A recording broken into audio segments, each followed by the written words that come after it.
Hey, this is Gina Grad. Hi, this is Teresa Strasser. Hi, everyone. This is Mike Errico. Hey there. This is Casey Cavalier. I'm Rocky Rose. And you are listening to The Jay Franze Show. Lucky you.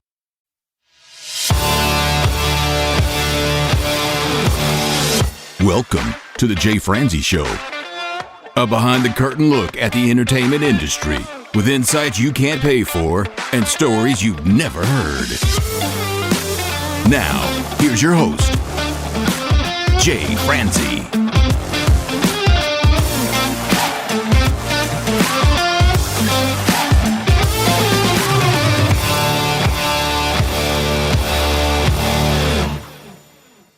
Well, hello, and welcome to the show.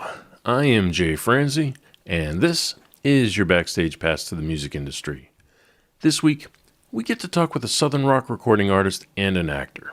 We get to talk with Grayson Russell. We'll talk to him about the impact that his friend Houston had on his career, what it was like playing at Nickelback night, and we'll talk about, his songwriting and production process. Now, Grayson, he is not only an amazing artist, but he is an amazing actor, and I can't wait to talk with him tonight. So if you would like to join in, comment, or fire off any questions, please head over to jayfranze.com. Now, let's get started. Can you just tell me the impact that your friend Houston had on your career? Yeah, Houston. So Houston played my brother in a film called Talladega Nights. This is the first one that I did. I'm an only child. Houston is really the only brother I'll ever have, or at least people will consider me to have. I have individuals I would, consider to be my brother. But with a project like that, it's wild because, I'm the only one left now that will remember Talladega Nights from a child's perspective. I know that's selfish, but that's one of the things that kind of blew me away, because me and Houston didn't talk for about 20 years.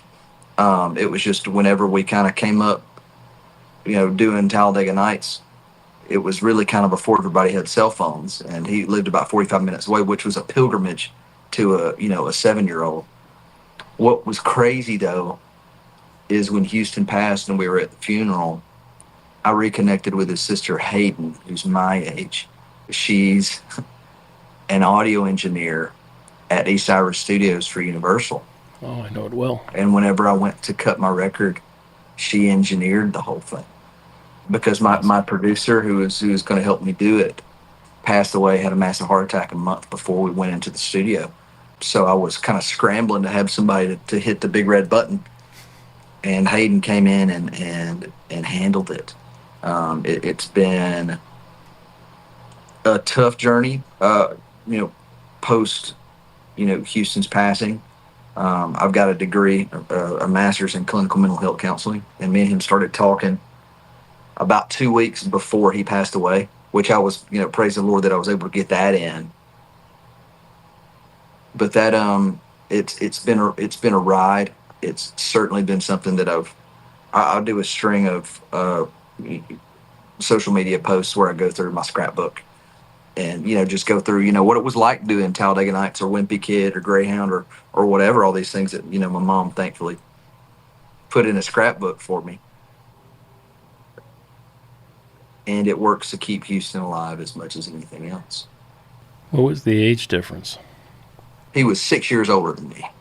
So he was 13 playing 10, 5 years older than me.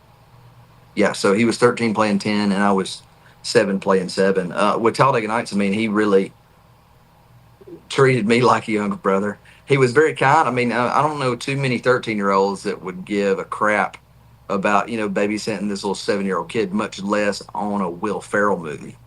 I had no idea who Will was, but Anchorman had just come out. Elf had come out. I knew a little bit about Will, but Saturday Night Live was after my bedtime. But Houston really took me in and put up with a 7-year-old child when he didn't have to. And it was, we were able to have that experience together, and neither one of us had to go through it alone. And our parents didn't have to go through it alone either, navigating this whole new world from just, the middle of nowhere, Alabama. And now here we are in a cult classic standing, in the premier at the Chinese Theater on Hollywood Boulevard. What's that like? I mean, especially as a young kid, that's got to be crazy. So, I mean, from a child's point of view, what are you thinking? And this is the thing that really gets under my skin, is because I wish that I had rekindled that relationship with Houston sooner, because there's so many things that, not counting personal development or professional, but there's so many things about instances like that I don't recall. I remember, my mom and my dad being like, doing their best, God love them, to try to communicate like the sacredness of the Chinese theater to a 7-year-old child. Like, hey kid, John Wayne's footprints are in the concrete over here. And I think the best they could probably come up with is like, it's like you're going to church. It ain't holy, but it's close. It's as good as it's going to get. And so it is in that industry. Yeah, and so I'm as trying to keep it together and as professional as I know how to be. Talladega Nights was a newspaper article. Then the only reason we went was because Dad had a tournament to go fish, so he had to go get ready, and me and Mama were bored. I couldn't read, hadn't really started the second grade yet. I had no intention of being an actor. I wanted to be George Strait. Still want to be George Strait. So I get there, and I'm, dressed up to the nines, in a tux that we got from the local like prom dress shop across the street from my house. And I get out there like, okay, this is going to be like going to church. It's going to be like the Notre Dame Cathedral maybe. And I turn around and there's a Hooters across the street. Of course there is. What else would you expect? And so in my 7-year-old mind, or 8, I guess at this time, I am so confused as to why, like, there's this like Mecca giant orange glow, like, sacred, like this is the Chinese theater, and then there's a Hooters across the street. And it was so funny to me because every year, or not every year, but just every time I would be back in LA and would be in that part of town, I would make it a point to be sure that I remembered that ride. And sure enough, unless something's changed since, in the past 2 or 3 years, there's a Hooters across from the Chinese theater. Why is the theater glowing orange? Yeah, exactly. Well, and I did a movie my senior year of high school called Mother's Day. It was a movie with Jennifer Aniston and Jason Sudeikis and Julia Roberts. It was Gary Marshall directed it. So he directed like Happy Days and Mork and Mindy and Pretty Woman. He created all of them. And it was his last film before he passed away. And we did the premiere there at the Chinese again as well, which would have been about probably 15 years removed. That you remember? Yes, sir. Yeah, and I go back, and it was wild to kind of return to the place where the the world as I know it began. Certainly, in hindsight of knowing that I'm going to make a career out of this, because nobody expected me to get the role, much less actually keep going with it. Right. Michael Clark Duncan, the big guy from the Green Mile, set me up with his manager at the premiere, and that's how I was able to stay in it. But it's been a wild ride. Those are some amazing people you've had an opportunity to work with, especially right out of the gate. Happy Days, that's what I grew up on. That was the TV show of choice when I was growing up. Well, you say you wanted to be George Strait. I wanted to be the Fonz. That was the way it was. Yeah. So what was it like working with Jason Sudeikis? He's easily one of the most intelligent actors I've ever worked with. Just incredibly quick. I worked with some quick guys. I've got to spend some time around a couple of different, SNL players.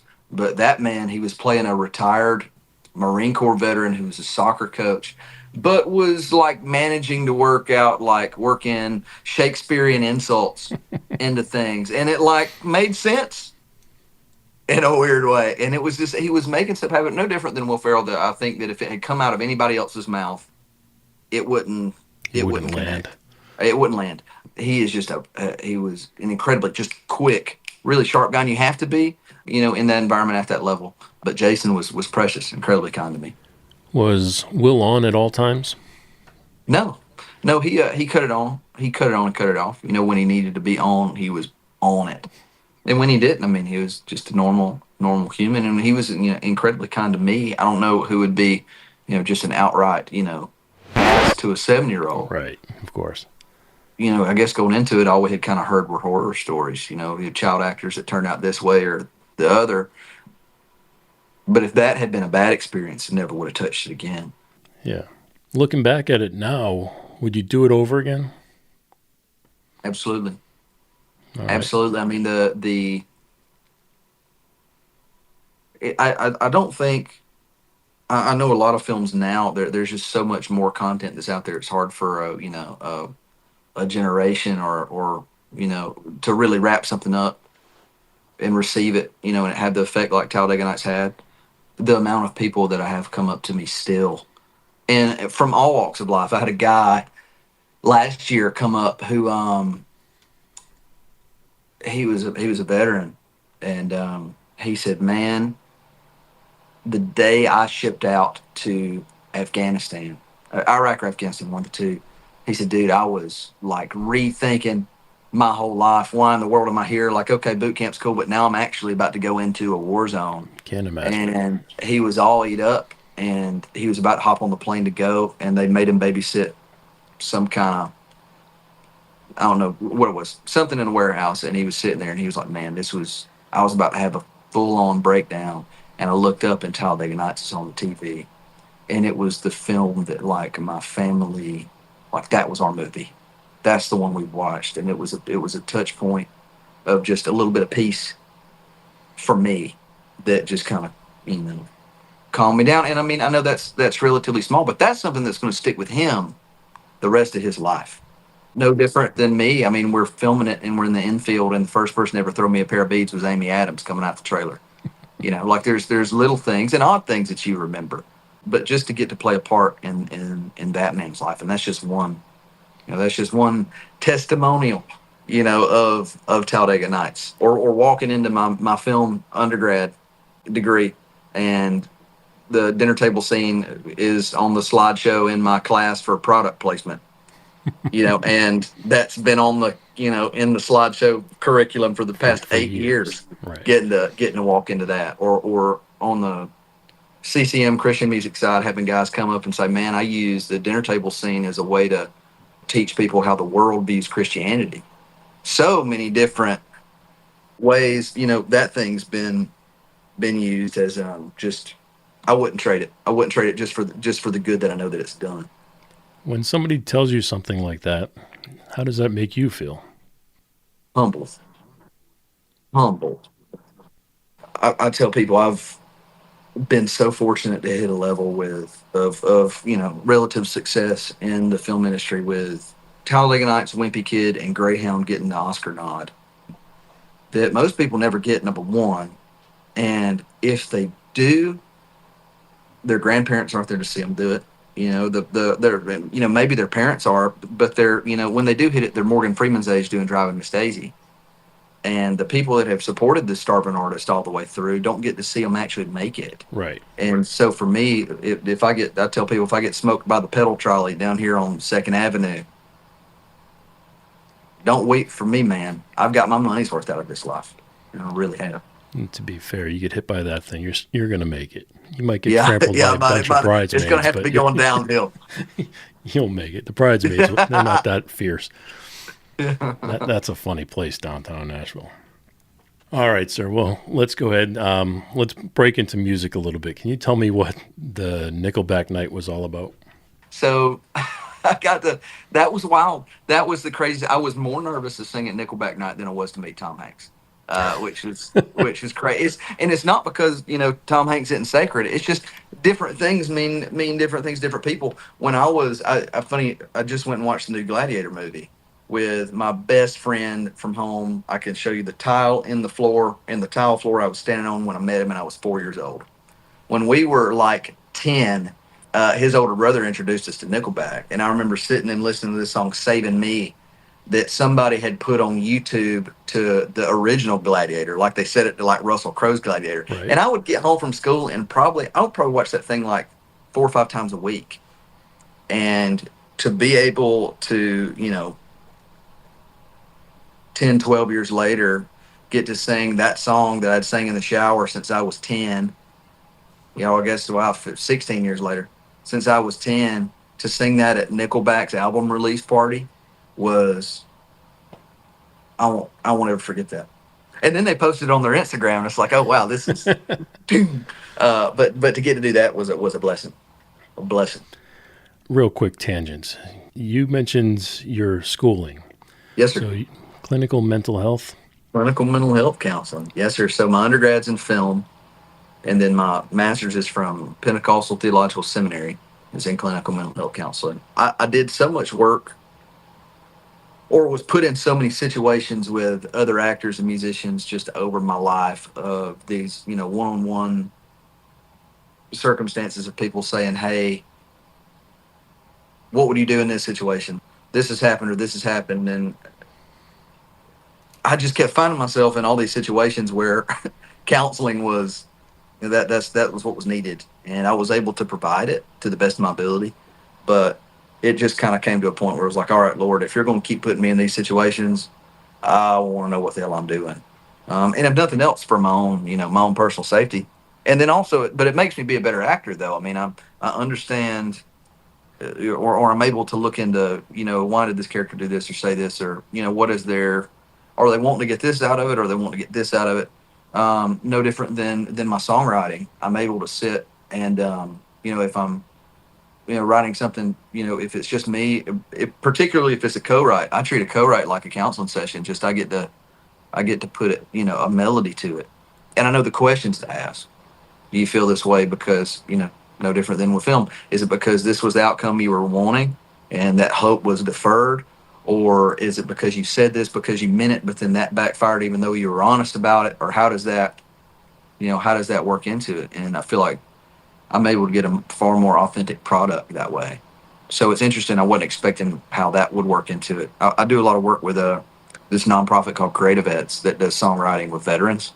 And it's the perfect mesh of those two worlds for me, because I'm able to pour into, a veteran who might be dealing with X, Y, and Z, but then also help them tell their story, in a way that's good and entertaining, but is honest, to what they've been through. And because sometimes it can be real easy to say maybe X, Y, and Z and put it up in a way that doesn't grab a hold of you, or might be a little, more profane than you want to try to communicate. It's different. And those situations need to be, treated with an incredible amount of tact and delicacy as well.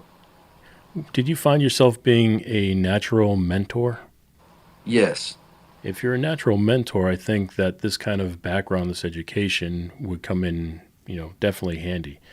And now that you have it and you're able to apply it with the vets, and not only apply it, but to combine it with your craft, I think that's a really good thing. Yes, sir. So on that note, let's jump into songwriting for a minute. How do you approach songwriting? It's different for each song. For me, I think it's a good thing.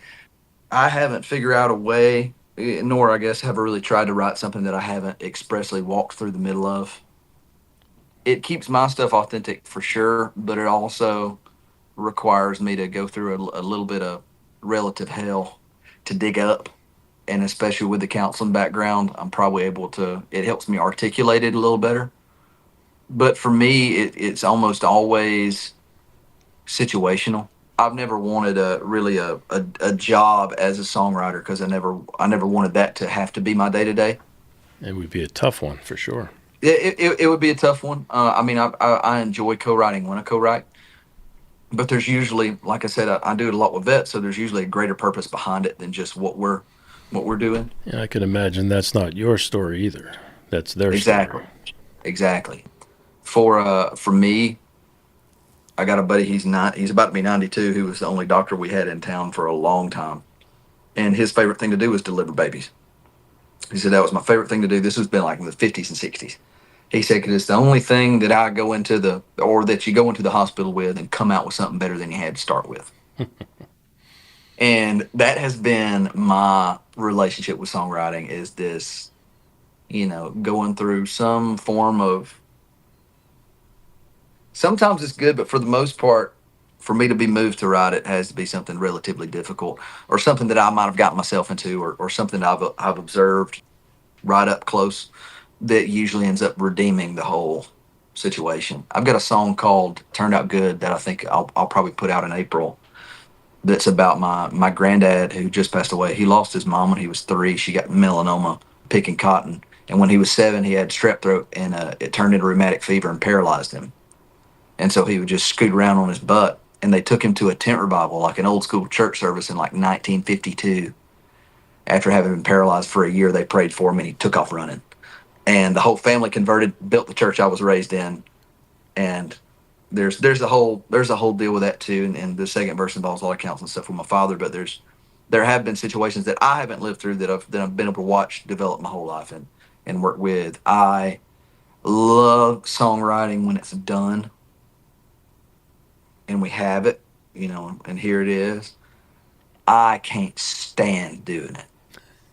Cannot stand doing it. But I love it when it's done. I love it when I have it and go, okay, this is something worth working with, and I can play it. And I got to play at the Bluebird a couple months ago, and I love that venue. And I wasn't thinking about it, but it's because it's the only one I've played where if I'm playing something heavy, I can hear people crying right behind me or hear them sniffling.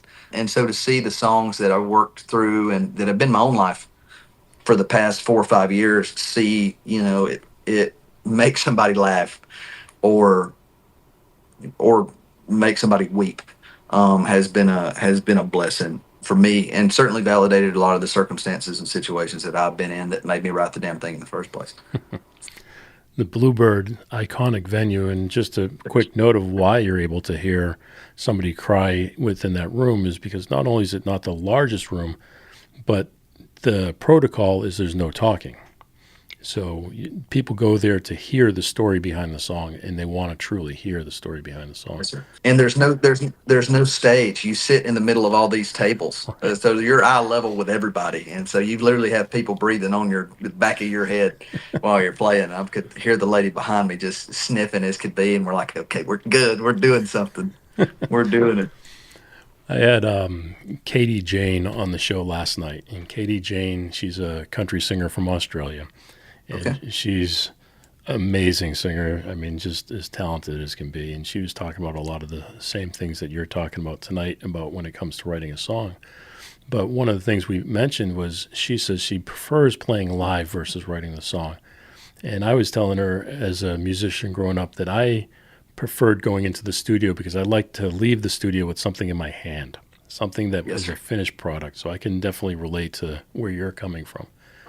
Yeah, I love working in the studio. I love the mixing process. For me, like that's my favorite. That is where I am far more hands on than any of the engineers I've worked with would ever like for me to be, because just right. My head is so far up their ass. I need help pulling it out sometimes. I love working in the studio, but for me, it's more being sure all my bases are covered. And then I'm going to spend the next 3 months listening to because how I work is I like to do them live. I don't really like to do it and then punch back in at the chorus and have one singular take, even though that it's the workflow wise, that's the king. That's the easiest thing to do. Right. And it's really efficient. But we might have 15 takes of a song, and I'll go through and I'll pick my drum take and be sure that I like the bass take that goes with that drum take, and be sure there isn't anything I got to fly in from anywhere else. And then we work through the guitars because there might be an organ lick that I like that Bryson did in take 2 that I want to have because we're using overall take 17. And so I love doing that. It is incredibly tedious, but also when I'm done with it, there is no ifs, ands, or buts about I know that I didn't neglect a singular piece of it, and that is the very best that I knew how to make it, and I can sleep real well with that. And if somebody doesn't like it, so be it. That's okay. It's all up to someone else's interpretation. But I know that I did everything I could on it. Well, that's cool. Let's take a deeper dive into that for a minute. Who was the producer that you had lined up that passed away? His name was Scott Glazel, and the interesting story behind Scott is when I was 7 years old, right before I started Talladega Nights, I had a band that I put together that sang solely Bee Gees music. and Have a Nice Day by Bon Jovi. That song was the one exception. The rest was all Bee Gees, and it was But all my did you fellow sing second it in a graders. BG manner? That one we sung straight.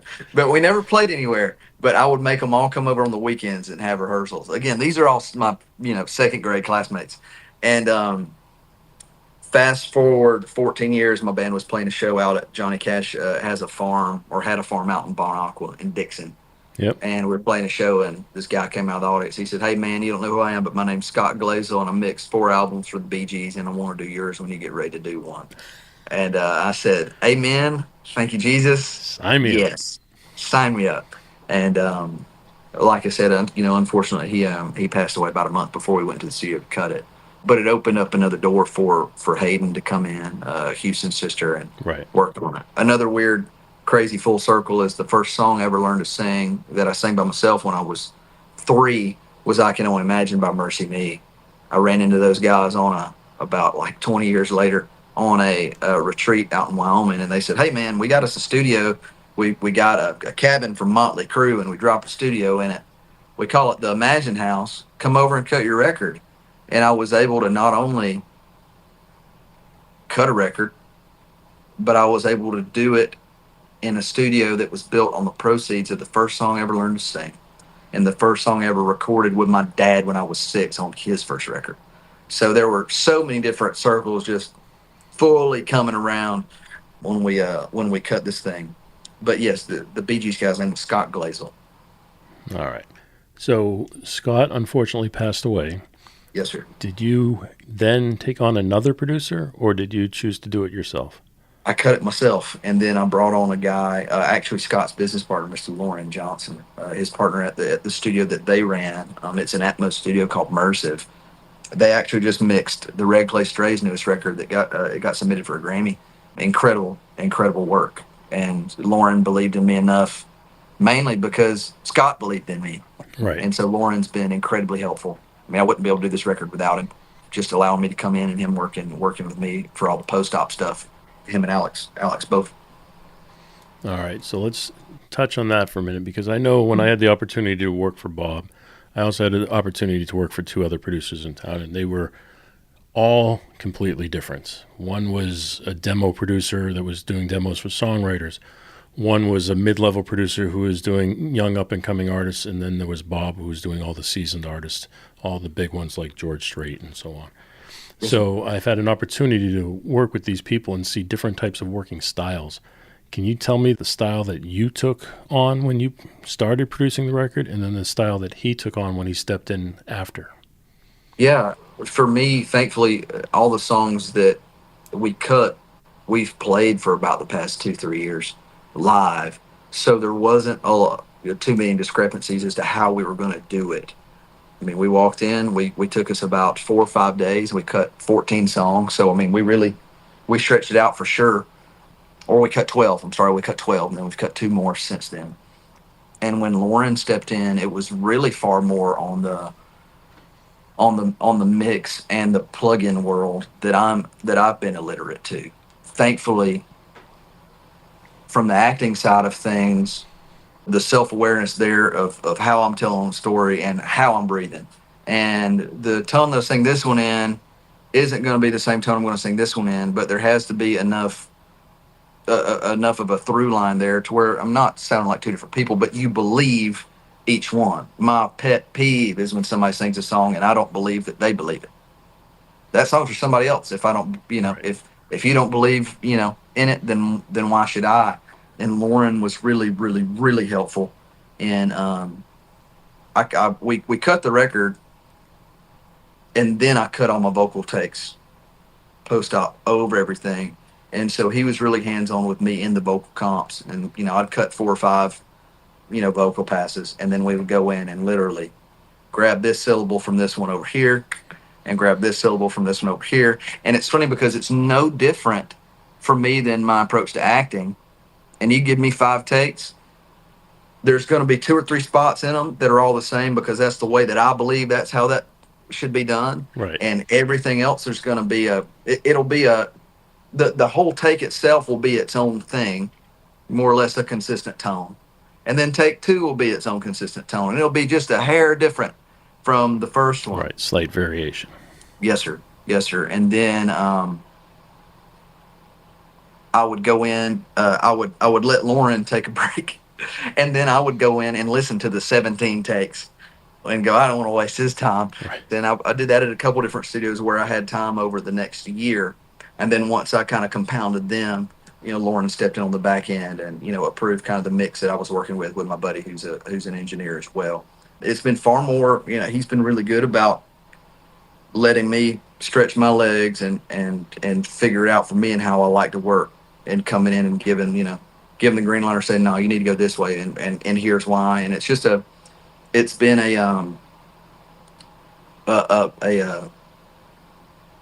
it's just been somebody I knew I could really trust, that had my best interest at heart and wanted the best thing for the song. Really, I mean, that's all you need. I know that just kind of sounds ignorant, but that's really what it came down to. He knew what we were capable of, and when if there was a piece where that fell short in the mix, those were his notes. But he had seen us play enough and knew my approach to it enough to where he trusted how I worked and corrected me when I was doing it wrong, but for the most part let me run. And then whenever I was done, he would come in and make his final notes. And it's been hands-on where I've really needed it and where I've needed to grow. And he's also kind of let me run and figure it out, which I really, really appreciate.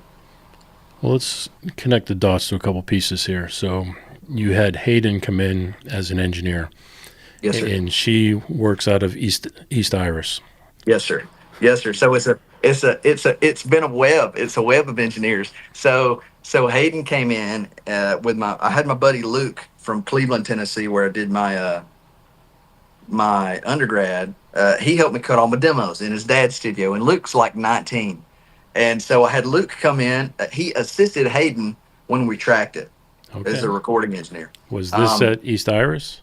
This was at Mercy Me's studio. Okay. So Hayden took a few days off, came in and worked with us. And then over the next year, I was back and forth between Mersive, which is Lauren's studio, where we're ultimately mixing it, the Atmos studio, and funny enough, Grand Canyon University, because I've been dating this girl for the past couple of years, and she lives in Phoenix. And so I was out there. Her mom teaches at GCU. They happen to have an immaculate recording studio that Mercy Me also helped them build. And so I made friends with one of the students there. His name's Cooper Mather, who's an incredible engineer. And he was just interning in the studio as a student. So he helped me. He ran the board, and so I picked out all my takes there at GCU. And then when I'd have one, picked out exactly how I wanted it to. And I came back to Tennessee, me and Lauren would go through them, and Hayden would go through them and pick them. And then when things really picked up at East Iris and Hayden's schedule's gotten busy, it worked out. My buddy Alex, also from Cleveland, Tennessee, needed a job, and he's a fantastic engineer. So Lauren just hired him. And so it's been about 4 or 5 hands.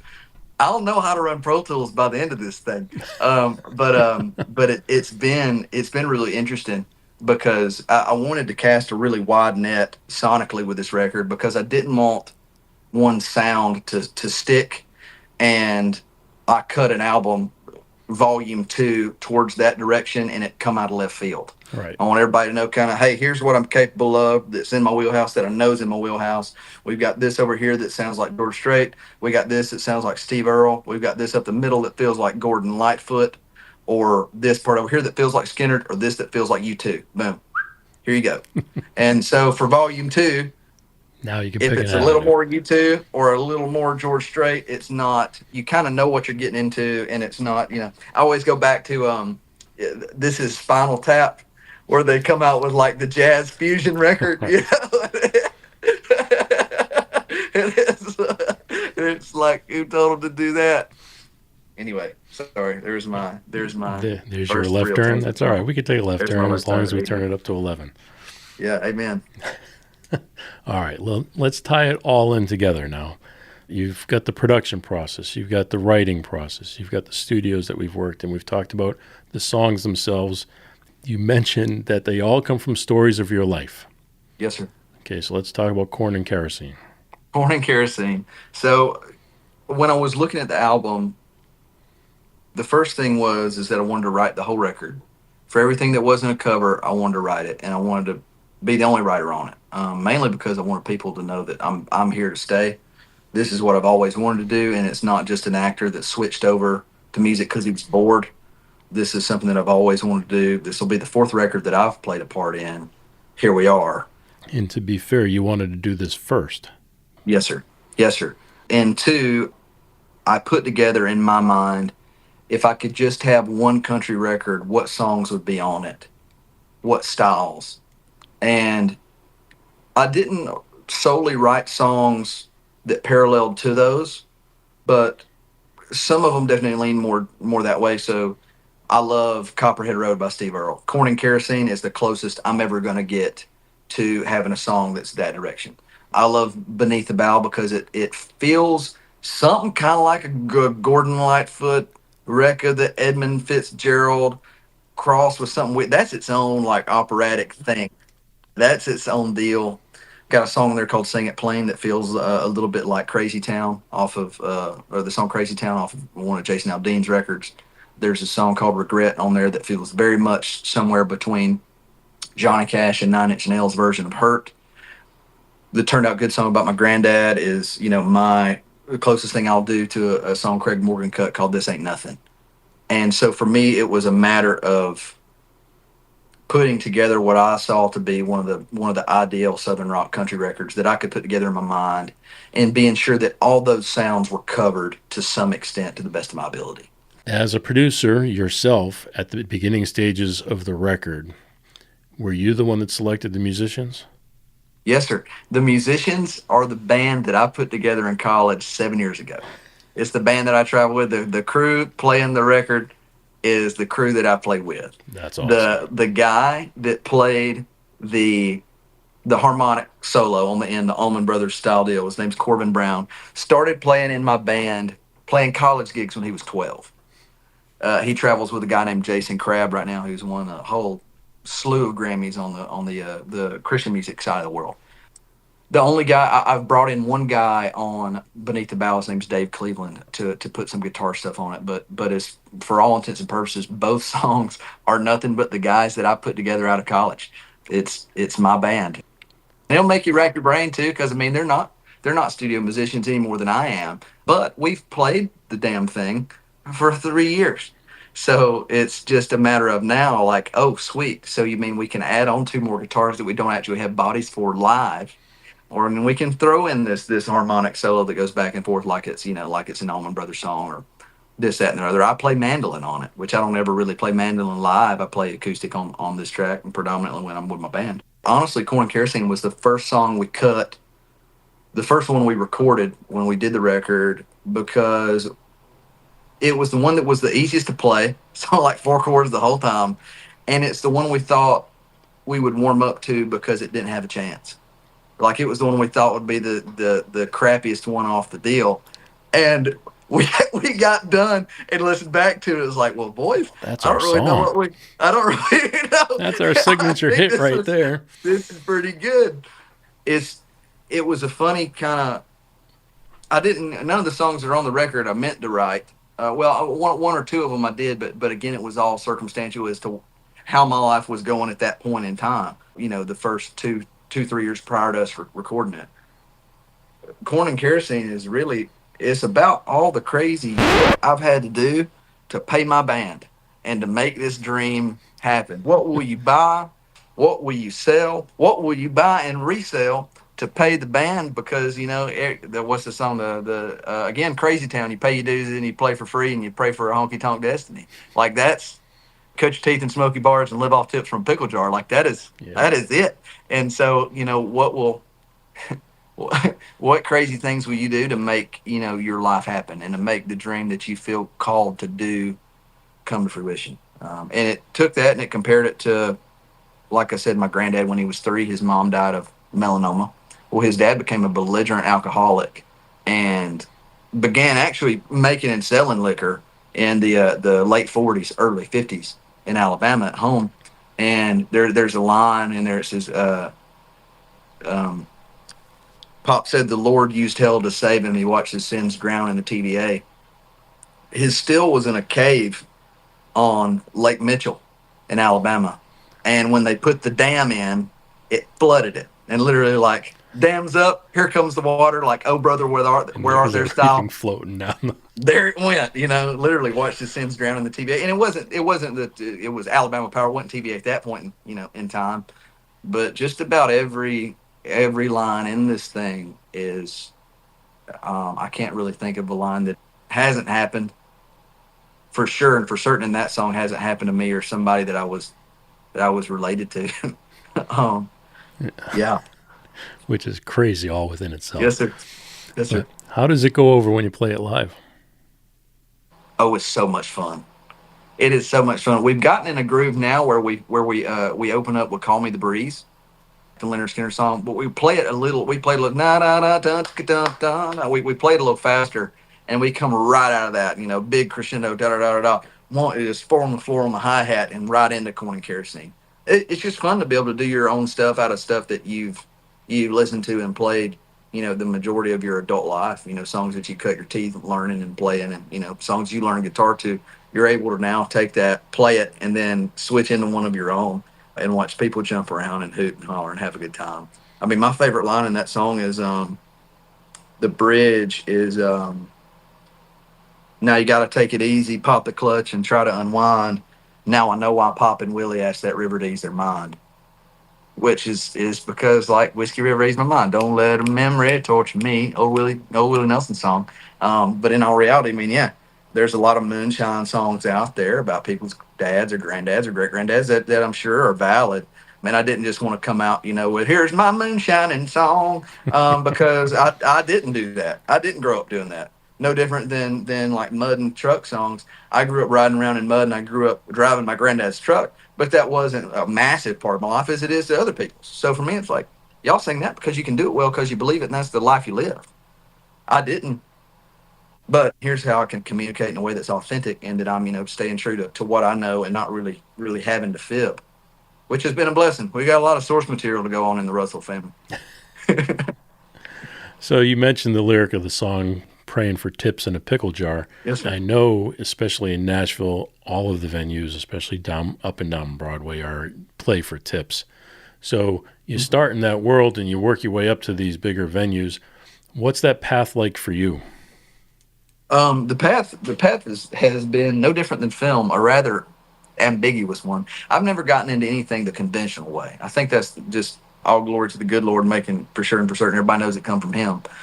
Because I grew up doing gospel stuff with my family when I was 5. Started traveling, playing with them, and then the Bee Gees came along, and that dominated my mind while I was still doing gospel with them. Started leading worship in the 7th grade, right up through my undergrad, and then this Southern rock band we put together my first year in college. It's been a wild ride from cover band to, okay, now we're working in songs that I've lived through, and it's a whole other level of being vulnerable because people know me as being an actor and playing these other parts. But here I am having to talk about some things that I'm not so proud of. And, my mom's got to stand out there and listen to it. But also, I just say the album's mostly cautionary tales. But we started playing like the local coffee shops. And it was always funny because I told them, I was like, look, guys, if all you ever play is coffee shop music, you're only ever going to play coffee shops. So we were like the one crew out of the whole freaking college, for better or for worse, that was in this, Salvation Army coffee shop, like playing Def Leppard to like 3 hipsters in their Carhartts and like the 2 homeless people in the back. And, we're in here, blasted, poured some sugar on me, which was probably a horrible idea. But then again, we're one of the only crews that, kept going after that. So I guess, joke's on them. But, to go from that to, we've been really fortunate to play a festival for the past 4 years, or 3 years, called Life Fest, which, even though we're a Southern rock band, it's the world's largest Christian music festival. It's about 4 or 5 days, and gone from playing coffee shops With to 3 people. Of 3 people or 4, and if it's 4 people, I'm related to 2 of them, and trying to date the whatever the other one is back there. And And we hope it's not to a go cousin. to go from that to, okay, now we're opening for Casting Crowns. I don't know how many Grammys they got, but I know it's plural. And this venue holds 40,000 people. Right. To be able to take my guys who believed in me enough, which is one of the biggest honors I've ever had in my 26 years, take out all the accolades, things that I've won, things that I've lost. But to have a group of guys that for the past 7 years have believed in me enough and what we were doing and believed in themselves enough to go, okay, cool, we're going to play all these coffee shops and all these frat parties for nothing because we believe this thing's got a shot.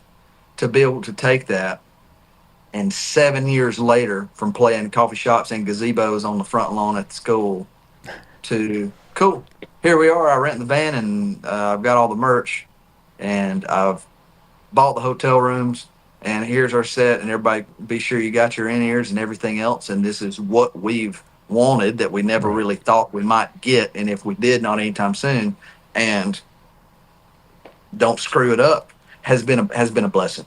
Just to have their vote of confidence in guys that I trust and respect as musicians. They're far more adept in their musicianship than I will ever be, and them just being my friends and confidants has that is priceless.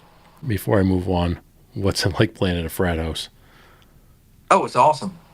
It's awesome if you don't get hit with nothing. It's no different than playing at Losers downtown. It's fine if you don't get hit with nothing. Losers is awesome too. I love Losers. George Strait's manager. Well, he passed Yes, away sir. now, but Yes, yeah. Mr. Irv. I never met him, but the wild thing is and I've never met George either. But my folks, like I said, when I was 2, I would introduce myself as Grayson Claude Russell George Strait. When I was 2, my folks started showing me Pure Country, like the cowboy, I saw the movie that he did. Yep. And the reason I really think, as a toddler, the reason I think that I believed so early on that this is what I wanted to do and that I could do it is because there's a song called Heartland, which is kind of like the main theme of the song, the first half, up until he gets to, I Crossed My Heart, which was my parents' wedding song, and everybody else is in Alabama in, 1993. On the Heartland track, there's a toddler, I think it might be George's son, I don't know, singing the first verse, when you hear twin fiddles and a steel guitar. And I really think in my, infant brain, I went, okay, well, cool, if that kid's singing it, well, then, Lord, I can do that too. And that, I think, really kind of pointed me in the direction of at least believing that I could. And then since my folks are musical anyway, that just kind of fostered it. And here we are, and here we sit. And I'm able to bring my dad up and sing too, which is crazy. What's that like for him? Incredible. I think it's wild because like I said, the first half of the song turned out good. It's about my granddad. The second half is about my dad being abused as a child. And, being able to point out that the only through line here, and again, we're a Southern rock band. We're not a Christian band. We're Christians that, or we're a Southern rock band that happens to be Christians. Right. Is that I'm able to say whether, you're abused as a child and your dad beat the hell out of you, or you lost your mom at 3, or you were terminally ill, or however you are, it can end with you. It doesn't have to carry on into the future generations, because I'm an example of that. It ain't got to keep going. And the only common denominator in my granddad being alive and my dad not being in prison is Jesus. Do that what you will, everybody. But here's the evidence, and I'm able to bring my dad up, and he can sing circles around me. And I can only imagine, we'll do Can't Even Walk, we'll do whatever. But to, see those tears rolling down his face behind those Ray-Bans is, I never, I couldn't play ball because I couldn't get hurt because I started doing film so early. Not that I would have been great at playing ball, but he never got to see his kid hit a home run. I know every dad probably wants to see their son hit a home run. He never saw me get to do that. He never saw me get to score a touchdown. I made a couple of basketball goals, upward basketball with the Baptist church. But he does get to sing for 40,000 people, or 38, or whatever it is, with his son, a song about his life and his hardship. And that gets redeemed. And then when we're at the meet and greet table, there's as big of a line, if not more, of Harry Burley, 50-year-old guys bawling their eyes out, going, how in the world did you turn out the way you did, and your kid halfway be sane, and your marriage still be all right? That there will be a bigger line for him than there has ever been Wimpy Kid or Talladega Nights fans or, burly 50-year-old dudes who like our music. And that brings it all the way around. That brings it all the way around for me. And so to be able to do that with him and also, with my band, with the guys that, we never thought we would be playing where we're at, doing the things that we're doing, even though we believed that we could. I've always believed that it would be, but just to see it actually occurring and doing so at the rate that it's going is pretty crazy. I would think, especially as a father, I would think that moment for him is going to be a highlight in his life. But we can't just not think about the impact it has on your life. I mean, what's it feel like for you? I'm always humbled at it. It certainly confirms that this is something I'm supposed to be doing. And just to be able to, no different than with Talladega Nights, having people coming out of the woodwork saying, hey, this is how this affected me, in fun ways, in really meaningful ways. And there really hasn't been a time that I haven't played that particular song. Like I said, they'll come out in April, where somebody hasn't come up to me and said, hey, I think that song kind of helped me get something out today that I needed to. Done. Cool. Get smoked by the pedal trolley. We're good. It's humbling because it's not, I'm just so thankful that the words came the way they did. And I know they didn't come from me. That was stories that have transpired 50 years before I was born, or at least with my granddad, and 30 years before I was born with my father. So to be able to just have those moments and know that, as long as we keep going the way we're going, those will continue and it'll get bigger.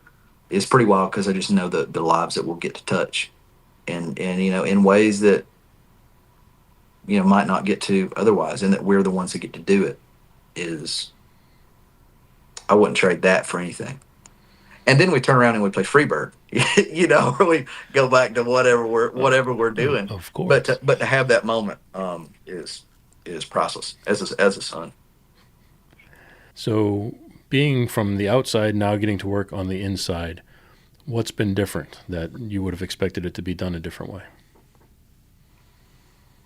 I probably would have expected it. I mean, I expected it once we started for the work itself to be way more consistent. You think that once you're there, and you're hauling ass. And I mean, I went from Talladega Nights to a movie shot on Favors called The Rainbow Tribe, which is arguably one of the best things I've ever done. And then it's, Wimpy Kid, and we're here. And then it's, I did about 5 films there, and then it's 3 years and nothing. And I'm racking my brain going, okay, God, I thought this is what I was supposed to be doing. And, not realizing that I didn't get to work those 3 years because I was able to have a authentic high school public education, experience with the kids that I went to preschool with when I was 2. And then, okay, now we do Mother's Day, and then it's nothing for a while. And then boom, okay, now you're on a boat with Tom Hanks and you're nominated for an Oscar a year later. And then it's another 4 years of not doing anything. I think the reason why I was able to probably escape a lot of the negatives that you get with child actors is because it was inconsistent. There wasn't really a point in my career where I got used to any of it. I'd come home and nobody cared that I went off in the first place. And that was the best thing that could have happened, because I went from LA or Vancouver or Charlotte or wherever I was at to 9,000 population Clanton, Alabama, where all my mom's family live on the same road. I think the thing that I expected to happen that didn't with the music so far is just how unconventional it would be as far as the trajectory that we've been on. Because it's like, okay, you play a bunch, and then you get a manager. Then you play a bunch, and then you get your booking agent. Play a bunch, and you get your record deal. Da-da-da-da-da. And for us, we started playing the show with the one up in Oshkosh, the one that's 40K. Right. We played that 4 years before we had a song out, And like, we're up there going, this makes no sense Why is there somebody over here believing in us enough that we're getting to get out here and open for people who got 4 or 5 Grammys under their belt, and they can't even go listen to something we've done outside of my mom's phone posting something on my Instagram 4 years ago, you know? I was expecting, I don't know why, because I don't know why I would expect it to be a far more conventional track with the music. But it hasn't been. It has been so like boom, boom, boom, all kinds of crazy mess, and I love it. And it's hard. It's the hardest thing I've ever done, but it's also the only thing I wanted more than air. I never understood, we'd be. Like I said, I couldn't play ball because I couldn't get hurt, but I would tape everybody up on the sideline. I'd read the opposing offensive coordinator's hand signals. I did everything I could. But I didn't understand, when we have people come in to speak or, amp everybody up before the game and saying, you got to want it. You got to want it more than you want to drink water. You got to want more than you want to breathe the air. And I understood what they were saying, but didn't understand the intensity that they were coming from. Like I know, okay, I got to want this more than air, but I didn't know what that felt like. And this has been the first time in my life with music. And not that I don't love film. It's just that with film, I'm somebody else. I get to be Will Ferrell's kid and shoot people with a water hose, through their window. Or I get to be Tom Hanks' signalman second class and get to dodge, squibs going off on the side of a 1938 model destroyer. That's a blessing that I cannot take for granted. Right. But I'm playing somebody else. But when I've got my guitar on, or I've got that mic stand in front of me, It's all you. It's all me. And so to be able to do that, it's a blessing. And I ain't got jack to complain about. Everybody, we look at the song Beneath the Bow that we got out. It's about, blue collar workers. A lot of people don't realize what is a Talladega Night? What does Ricky Bobby's kid know about being a blue collar worker? The album cover is a guy on a scaffold. Is me at about 40 feet in the air when I worked for a scaffold company at a paper mill. Nope. And the next scaffold over went up about 140 feet. So it hasn't always been, again, like I said, work has been consistent sometimes. And you take cool summer jobs when you're in college. But to be able to take this wild life experience that I've had growing up, but certainly just the intensive parts of the past 5 years, I wouldn't trade it for anything. Even though it's been birthed out of a lot of shit. Well, if it wasn't, it wouldn't be good. Exactly. Yeah, or I wouldn't made it if it didn't put me in the space too. All right, sir. Well, we do this thing here we call Unsung Heroes, where we take a moment to shine the light on somebody who works behind the scenes or somebody who may have supported you along the way. Do you have anybody you'd like to shine a little light on? God, I've got a million of them.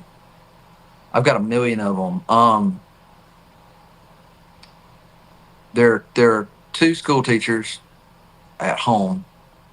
Clanton's got 9,000 people in it, and most of my teachers either went to school with my mom or taught my mom. And if they taught my mom, they went to school with my grandma. It's actually a married couple. I don't know how long they've been married. Ricky and Sherry McKee. They put on the only show in town. I think they've done it probably pushing 30 years now. It's this thing called Blast from the Past. And it's a 23-song, 24-song set where they take the high school kids and they let them get out. And if it's, Johnny Cash, Austin Rossi, he was a senior when I was a freshman, is out there dressed up like Johnny Cash singing I Walk the Line. And you might have Kendall Elijah and Katie Blackman and a handful of the girls as, Sporty Spice, and they do Wannabe. And it's this whole thing. And when I was probably, 4 or 5, it was a big deal because all the other schools in the county would come and watch it.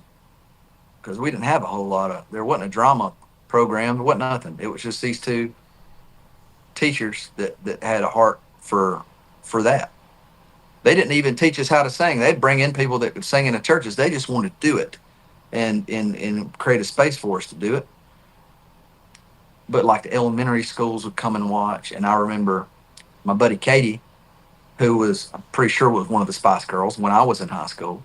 Well, when we were in elementary school, her older brother was a senior. And I got to sit there and watch him sing this or that, or watch a bunch of them dress up like Kiss with their football pads on, done up with spikes on the top of them. You know, and me not knowing any different. But I got to sit there and go, okay, well, that's Katie, and that's her brother, and he's from here. Well, if he's from here and he's doing that, and that little kid singing on the George Strait song, well, I can do it. And like I said, I didn't play ball, so there isn't a time where I go, here's my last touchdown, or here's, me doing my thing. But I had Blast from the Past for 4 years, and I've gotten to play in a couple of alumni shows over the past couple of years and get to do that with kids that are, 15 years old trying to figure out how to sing. No different than I was trying to figure out how to do this other bit, and I've got my wig on doing Here I Go Again, or I've got my long hair on going sign everywhere, sign. Ricky and Cherry McKee, those two for sure. They they're ones that just if they hadn't have done that, if they hadn't have started putting on that show, I don't think I'd be where I'm at now on the music side. I really don't, because I wouldn't have. There wouldn't have been we hear it a lot now in diversity and inclusion, representation. If you don't see it, you don't necessarily believe that you can do it if it ain't been done before. Sometimes you get to be the first one to do it, which is its own thing. Right. But I don't think if I hadn't have seen Britt Blackman up there singing, I want to say Moonstruck, and going, I think I can do that. I don't know if I would have done it, because there wasn't another venue in town where I could really sing anything other than How Great Is Our God. And there's nothing wrong with How Great Is Our God. I learned how to run a band starting in the 7th grade, going, okay, well, I can only play 3 chords. And Adriana can only play 3 chords, but I can only play them in G, and she can only play them in C. And then we got a bass player. He can only play in A. What buttons does she got to hit on the keyboard, and where do I got to be at? And, how do we run this 3-piece? My other one would be my youth pastor, who put me up into, at the time, his name's Jason Kelly, who really believed in me enough to say, cool, you run the worship band.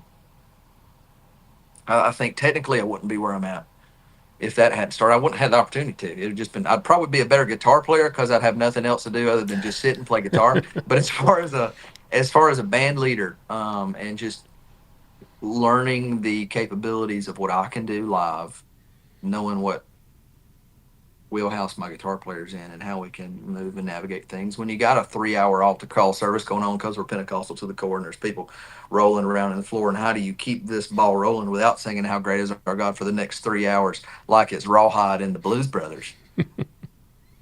Jason Kelly, Pastor Jason, and Ricky McKee, who was the English teacher, and Miss Sherry McKee, who was my trigonometry teacher my freshman year. Without those people, I don't know musically where in the world I would be. On the film side, Michael Clark Duncan, like I said, big guy from the Green Mile, he set me up with his manager. He believed in me enough to say, hey, and maybe some of the other cast or crew did, but he was the one that stuck his neck out and said, here's my manager, you need to meet this kid. And of course, he's no longer here. But without him either, we really wouldn't be having this conversation. And I'm so thankful that something like Talladega Nights happened at a time just in history where all people really did was sit around and quote Anchorman. If that thing came out now, a quarter of the people would see it, and a 16th of the people would see it, because there's so much more stuff being made, and I don't think it would have the impact that it did. And, a lot of people coming up, I've really tried to pattern my music career after Hank Jr., somebody coming in who has a coattail that everybody knows they're riding. They know that Hank Jr. is Hank Sr.'s son. But he was able to navigate that in a way of going, hey, I know that I'm here because y'all know who my dad is. And we're going to acknowledge that, and we're going to put credit where the credit is due, but also here I am and I'm capable and we're going in this direction and this is where we're headed. But to be able to do that while also hailing back to why you're here was really important for me. And, no, I'm not riding on my father's coattail. At least I'm riding on my own, or starting out riding on my own. There isn't a shadow I've got to live in, thankfully. But getting into music was not something that was ever an afterthought, nor the venues that I've played. I got here going, okay, I don't want anybody to think I hit it big on TikTok and stepped over everybody's heads. I want to be sure that I get to play Live Oak in town, and I want to really try my best to try to do Whiskey Jam and to get to play on the Sky Deck and to get to play the Bluebird and get to play the Listening Room, because these are the steps that you got to do. And when people start to get their rocks ready to throw, hey, here you go, here's something to throw it at. Because I want this to be, I want it to be legitimate, and I don't want anybody to think it was something that I didn't do my best to earn. I'll take whatever opportunity is going to be in front of me, but it's not going to be for lack of trying to earn it along the way. A big thanks to Grayson for taking the time to share his stories with us, and thank you for taking the time to hang with me here. As always, I really do appreciate it. If you know anyone that would enjoy this episode, please be sure to share it. You can do that and find the links to everything mentioned over at jayfranze.com/episode 106. Thanks again for listening, and I'll see you next week. Thanks for listening to The Jay Franze Show. Make sure you visit us at jayfranze.com. Follow, connect, and say hello.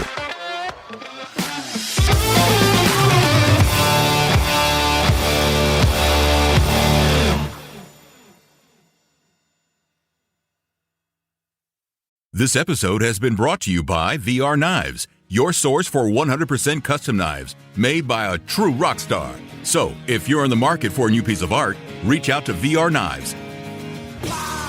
407-421-5528. 407-421-5528.